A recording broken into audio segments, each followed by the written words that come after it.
I think one of the misconceptions is within the financial institution environment is simply that we apply the same security standards for everybody. If you are an X type of business, y'all get the same security protocols. If you're a consumer, y'all get the same security protocols.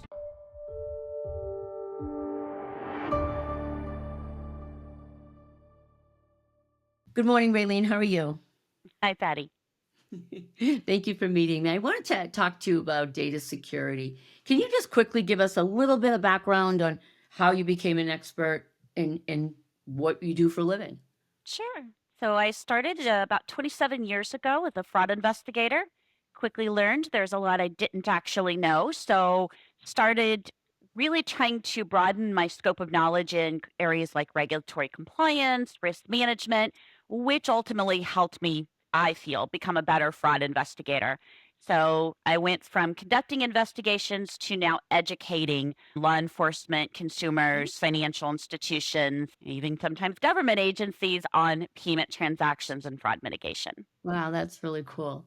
So my first question I wanted to ask you is, how have security challenges, say in the last 10 years, changed in terms of volume and losses? The numbers are growing, I think, constantly, and the dollar losses. How has that changed over the last decade? The adoption of technology, particularly, I think, where the adoption hasn't come with a degree of education on the technology that's being used. So, what I mean by that is think where you were 27 years ago. I still had a typewriter. My I did, office yeah. still had a typewriter, and it that's how I would file my, required reports as a fraud investigator was on a typewriter. We've evolved a lot. We're also now more interconnected across the world. Payments are flowing at lightning speed. You could make a payment from the United States, and as long as it can pass all of the checks and, cross the I's and dot the T's, it's going over to India in no time at all, right? So a lot has changed, I think, in our world. And then we saw, as we talked about in our last podcast together, Patty, COVID really create this additional need for the adoption of more technology just to make your business run. Yeah. So Yeah. as we've done that, we unfortunately have seen the fraudsters follow where, that proverbial low hanging fruit might be that small to mid-sized business that adopted a work from home policy in an emergency situation, but didn't have the security integrity necessary for things as sensitive as processing payments and conducting transfers and things like that. We've seen that. We've seen, as we've discussed in a previous podcast, also the consumers who are adopting technology at a rapid rate without perhaps maybe understanding the risk that their cell phone or their mobile tablet might be infected or might not be secure enough to do those transactions. So I really think it's just an exciting change in the adoption of technology that it's sometimes outpacing the security that's being used to protect it. And then we've got those payments that are flowing through the network pretty quickly. Yeah, well, I think I'm a little bit older than you because I remember like microfiche and telefaxes. I do too. So That's what do how you I used think? to send my original alerts. I Mhm. would type it up Telefax. Yeah. and print it off and then put it on the fax machine and hit a button where 87 different phone numbers were programmed so that they would all get a faxed alert. Yeah, it's crazy. Oh, we need to move on to the next topic, I my know. friend. Yeah, it's making me feel old. So can you give us some examples of some when or how data security has been compromised and the consequences of the business or the FI? Yeah, so we've seen it, oh gosh, going back to about 2009 is when we really started to see this explosion of what initially was given the name corporate account takeover. And then eventually it's like, oh gosh, it's not just corporates, right? It could be a small business, it could even be a consumer. So the name changed, but the basic premise was the same, where an individual system was compromised. Data was compromised that gave fraudsters access into the system, thereby gaining access to wire transfers or to the ACH Mhm. platform in order to, for example, in ACH, the most common thing we saw back then was adding additional payees to your payroll file. Well, eventually we caught on to that, right? We started changing how we would accept files for payroll. Fraudsters knew that, so they figured out, okay, we'll just change. So instead of your employees getting paid, now we're going to have the money sent to money mules. That's evolved over time. Obviously, the techniques have evolved. However, when we have a compromise of data, particularly consumer level data, and that data is misused, it's not just the financial repercussions. That person could be a victim of identity theft for years. We've seen cases where taxes are improperly filed for a larger than normal refund. And then you're left with this consumer going, I don't know how my information was compromised, but they had everything about my identity, my bank account information. I'm now with a $0 bank account because somebody transferred money out of my account, and I have to prove to Uncle Sam I didn't try to defraud the federal government.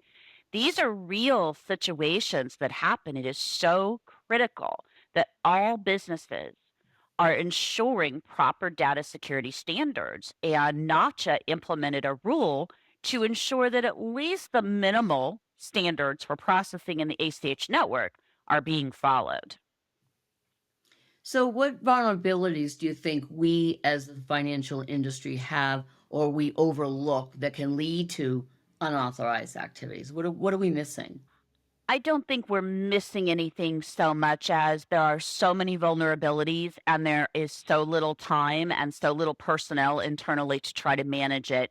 This is where I think that institutions who are trying to manage this very vast problem of, again, we don't have a whole lot of control over a business utilizing good, sound, clean cyber hygiene, right? We can ask them to do it. We can try to put that into contracts, et cetera. But at the end of the day, we're not there touching that system. So instead of just relying on asking businesses to keep clean systems, I think that's where we as financial institutions have an opportunity to invest in fraud detection and analytics that in a very quick manner can identify that Rayleen's consumer account that normally has an average collected $800 balance is now funneling a bunch of money through a digital wallet, or doing something that is unusual for her. I think one of the misconceptions is within the financial institution environment is simply that we apply the same security standards for everybody. If you are an X type of business, y'all get the same security protocols. If you're a consumer, y'all get the same security protocols. Oh, that's not the way the regulators intend for that to be. It's supposed to be based on that business's profile, that unique business. This is their potential risk exposure. This is the security procedures that are appropriate for that business, not that business type. Same with consumers. Patty, you and I travel a lot. Card fraud happens, right? Oh, God, I Inability forget. to log into our accounts online while we're traveling happens. These things happen. Do we represent a greater risk?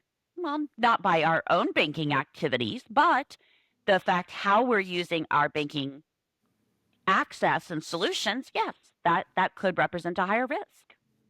So, Raylene, my last question, because I know we're running out of time. I know it's important to be educating, whether it's the financial institutions, corporate customers, consumers. What does that entail?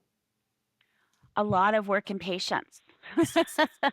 I would look for resources that have materials developed that fit your need. When you perform that risk analysis or risk assessment, identify our consumers are likely going to fall for X, or we already have evidence our consumers are falling for X.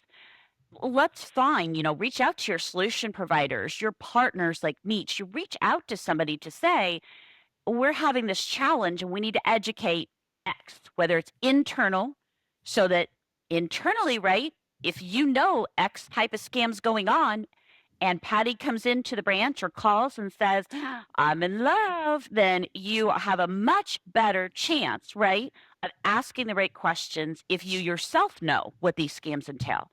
Yeah. Convincing After Patty your of the open-ended contrary questions, can yeah. be challenging without help.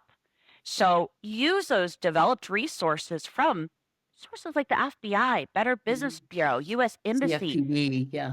tons of free Yeah. stuff out there. If you can't find something, call somebody, like Patty or I. We'll help you track something down. Google it, right?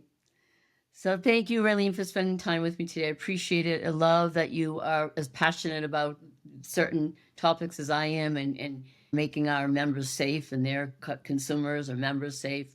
But thank you so much again for meeting with me today. Absolutely. I would love to retire and some of these scams were just eradicated. Not going to happen. Thanks, Rayleen. Thank you, Patty. Have a good one. You too.